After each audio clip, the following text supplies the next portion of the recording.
and welcome back to another Lukeovision video, and I want to welcome each and every one of you back to another video from my series, Ew, that's rank! Yes, the series where I'm going to be ranking all of my favourite entries from the Eurovision countries who participated in 2010 all the way through to 2021. And for those of you asking, Luke, why is it called Ew, that's rank? because in England we say, ew, that's rank, as a turn of phrase for something that's disgusting. And guys, believe me, I know I have the weirdest taste. So a few of you will probably be saying by the end of this video, ew, that's rank. and also I am ranking the countries, so comme ci, comme ça. And I know a few of you hate it already. To quote a comment, Oh, you put that in 8th place? Yeah, I clicked off.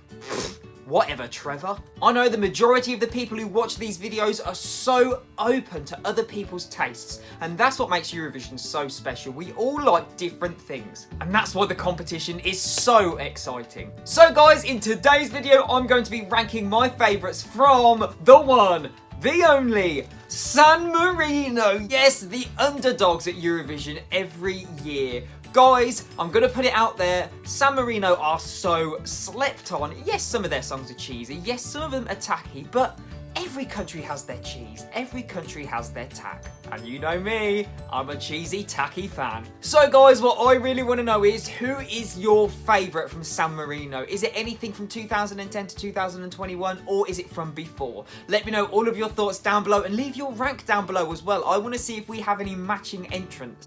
Who knows, my favourite could be your least favourite. But let's not put this off any longer. Oh look, it's time to be frank. Let's rank! Right guys, so in 11th place I have put the first entry from Zenit 2011, Stand By. This song is lovely, it's a very nice track indeed, and just because it's my 11th place doesn't mean I don't like it. It just didn't grasp me, it doesn't have a great impact on me. She shows off her voice very, very well, and the melodic value is very sweet indeed. It's definitely a song I would leave on, but it doesn't fill me, it doesn't leave me wanting more, it doesn't burn my fire. It's not bad by any sense of the word, it's just not my kind of music. I feel like this was Zenit before she found her lane. Right, next up in 10th place is 2012, Valentina Monetta with her track, The Social Network song. Guys, you may be surprised to see that I've put this above Stand By. However, yes, this is one of the tackiest songs, the most cliche and the cheesiest I have ever heard in my life. However, I love a bit of cheese. I am not lactose intolerant. This has a good little jaunty beat to it, and would I listen to it? I wouldn't choose to put it on, but I most certainly would not turn it off if it just popped on the radio. I think it's a bit of fun. I think they try and get a message across, and I think it was lost in translation. It's a fun little quirky beat, and I'm not mad at it, if I'm going to be honest with you. Hats off to San Marino for trying something different. In 9th place is the first entry from Mr. Double, 2016 Serhat with I Didn't Know. Now, hats off to Serhat. Oh wait, no, that would just make his name Sir. He has given it his all. He loves every inch of his life when he is on stage performing. He hasn't got the most amazing voice in the world, but he has reams of charisma and reams of personality, and I love him. I just want to bring him home and feed him cake and be his best friend. He is so likeable. I love him. He's kind of like a grandfather figure. And also the fact that he's a dentist. Rock on, Mr. Double Life. Talk about the Hannah Montana of San Marino. By day, a dentist. By night, a pop star who performs at Eurovision. It's fun. I'm all about fun. It really puts a smile on my face. I think it's a fun little beat, and I definitely prefer it over Stand By and the Social Network song. Right, in 8th place is 2014 Valentina Monetta with her track, Maybe. This song, to me, I can sum it up as a bit of a mellow bop. Like, it's got a great beat in the background, but the vocal arrangement is so different to the beat. The juxtaposition, like they're on two different tracks, they gel really well. She really gets to show off her voice in a different way that she didn't get to show it off before. It's kind of, I don't know, I want to say flowy, like it flows very, very well, and I definitely dig it when it comes on. I kind of just want to get lots of armography going on. Maybe, like, living my best life. Again, it's sweet, it's very easy listening, and I think she's a lovely lady. Okay, in 7th place, now this song has really, really grown on me. Previously, I didn't really like it that much, but since doing my Eurobattle Series, 2015, Chain of Lights. Now, Anita and Mikel really do well, I'm not too sure they actually work very well on stage together. I'm just going to put it out there. I just think they're both very different. I'm not sure if their voices blend very well together. It's quite awkward. However, that aside, The song, yeah, it's tacky, it's cheesy, but it's a bit of a guilty pleasure. The more you listen to it, the more that hook gets stuck in your head. It's a chain of lights for you, and it's like, yes, my inner 10-year-old listening to High School Musical is living his best life. To me, it's the perfect blend of family-friendly, mellow bop, and good little hook. I think it's a nice, pleasant song that's not hurting anybody, doesn't make a great impact, but it's there and it's a good song. Unfortunately, other songs just overshadow them year in, year out. Right, in 6th place is 2013. Yes, Valentina Monetta is back with the track that everybody knows as Vola. To me, this is one of her best. The vocal arrangement in this song is so different, it keeps you on your toes. You're not quite sure where the song is going next. Valentina is as quirky as ever, and I love that as an artist, she can change her image with each song she brings to Eurovision. But at the same time, you know it's a Valentina song. Do you know what I mean? Like, her artistry changes so much, but her voice gives it that stamp. And this is a Euro banger for me. I love that, again, she can show off her vocals in an amazing way, but the beat is banging.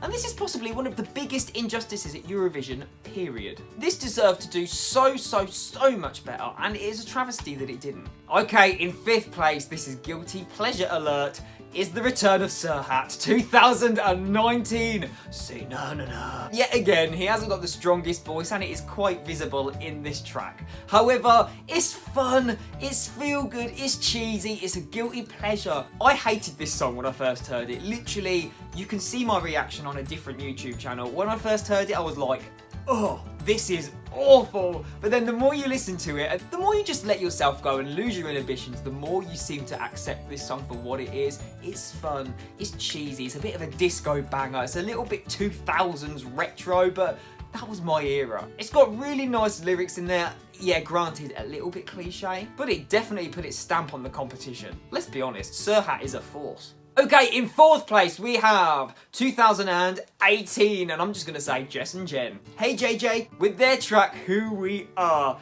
Yeah, again, there's a bit of a theme running here, isn't there? Just cheesy, cheesy, cheesy. I actually really like the production in this song though. I mean, yeah, you could say, well, it's a bit dated for the production, but it's highly produced in my opinion. Not a fan of the robots on stage, that was really lost on me. For me, it was a step in the right direction for San Marino. It was more current, it was a bop. I think it was female empowerment through and through. And yeah, even though the lyrics were cheesy, I liked the message it portrayed. We are who we are, don't listen to hate. Them two are a force to be reckoned with. And can we just mention this iconic moment? What more can you say? Listen up, you're with me, Jenny B, what you get is what you see. Yes, with Jess over here, she's a special VIP, woo! And I think vocally it was very strong. Yeah, don't get me wrong, the high notes and the big notes could be a little bit grating, but overall it was a really good effort. Okay, now we're breaking into the top 3, and my bronze medal goes to Freaky Queen 2020, Senit with Freaky. To me, this song is great. This is Senit when she found her lane as a quirky queen and she found the artist that she really wanted to be and pushed forward. And this music video is a little bit crazy, but I love it. I think it stands out great, and I think thinking about staging, if they were to have staged this song, there's so much potential and so much they could have done with it, because freaky is such an ambiguous term. You could be thinking of adult activity for freaky, or you could literally be thinking of weird, and the most weird thing you could think of, like a lobster covered in chocolate for breakfast. Okay, that was lame, but you get my drift. I like all the backing vocals that come in the music. I love that it sounds like a party song, like something you put on at a house party and play in the background and everybody joins in. Kind of like when you watch a musical and everybody joins in on the song and you're like, how did they know this? Song is a bit of fun, we're gonna break all the rules. Do you know what I mean? It's good, and again, it does stand out among some of the ballads, and I think it had the potential to do very well. And all that coincided with a great beat. Very head noddy, very foot tappy, it's great. Guys, now this was so difficult for me out of 2nd and 1st place. And to be honest with you, it could sway either way, so I'm more inclined to say this is a tie, but for the sake of this video, my 2nd place goes to Jimmy Wilson and Valentina Monetta 2017 Spirit of the Night! Spirit of the Night! Spirit of the Night! Yes, come at me, come for me, say what you want. I'm sure I've been told it, I've heard far worse, believe you me. I think it's fantastic. Sorry, not sorry. Yeah, is it repetitive? 100%. Is it cheesy? You betcha. Is it tacky? With bells on. But that is my jam. This song, the more you listen to it, the more it grows on me. And it does sound a little bit dated, but I think it's actually getting to that point now where it kind of sounds retro vintage cool, and I'm here for that. Jimmy and Valentina are the most random pairing you would ever find. I don't think they work very well together, but they are vibing off of one another. I think they've got good chemistry, but their voices are just a bit, they don't really work. It is definitely a party anthem and something that will get the crowd going. I can just imagine them, spirit of the night, like proper getting you vibed and ready for a party. They just need a word with the costume department though. They just turned up in their running gear. Which means, guys, in first place, the gold trophy goes to 2021 Zenit with Adrenalina. And we have yet again come up with another theme in this video. I didn't like it when I heard it. When I first heard it, I didn't like it at all. I know it was a fan favourite, wasn't for me. But Zenit showing us she's a quirky queen yet again with such a great track, and this feels like a great progression from Freaky, but it has been made more mainstream with an ethnic flair. That kind of Middle Eastern breakdown between the verses and the chorus is really nice, and it really does get you entwined. Also, that intro as well, that really gets your attention like that. And the fact that Flo Rida was on the track, get out of here. And I know if you watched my first original reaction video to this song, I wasn't a fan, but once it's in, and it is never getting out. That's what she said. Kind of feel like quality-wise and production-wise, this is by far the best. A lot of money went into this track, and the fact that Zenit put her charisma and her personality into this song, and she performed it live with everything she has got, just made it so much better and boosted it so much more. There's a real modern stamp to this song as well, and it really fits in with the likes of your Fuegos and She Got Me. Do you know what I mean? That kind of ethnic flair in the song. And above all, it's very, very memorable, and it had the potential to score the highest that San Marino could have ever scored at Eurovision. But do not get me started on the whole voting sequence for 2021. This deserved so much more. I think for current day, this is great. In a few years, we might look back on this and go, wow, that sounds tacky. but it does its job for now, and that's all it has to do in the moment, is do well in that moment and in that year. Look at the competition for 2021. It was filled with 80s retro throwbacks. In a few years, the 80s are going to be out, and we're going to make way for a different sound. May that be a retro 50s sound or something far more modern. Who knows? But for now, that's my ranking for San Marino. So guys, there we have it. That was my ranking for San Marino, from my 11th place to my 1st place. What did you think about my rank? And please tell me yours. Let me know if we have any matching opinions or if it's completely different. If you enjoy a Ew, That's Rank Wednesday, be sure to hit that thumbs up button, that subscribe button, and that bell notification button. That way you can stay up to date with all of the videos I have coming out on this channel. However, that is all for me today, guys. All that's left for me to say is thank you so much for watching. Please stay safe, look after yourselves, and I'll see you in the next one. Take care, everybody. Goodbye.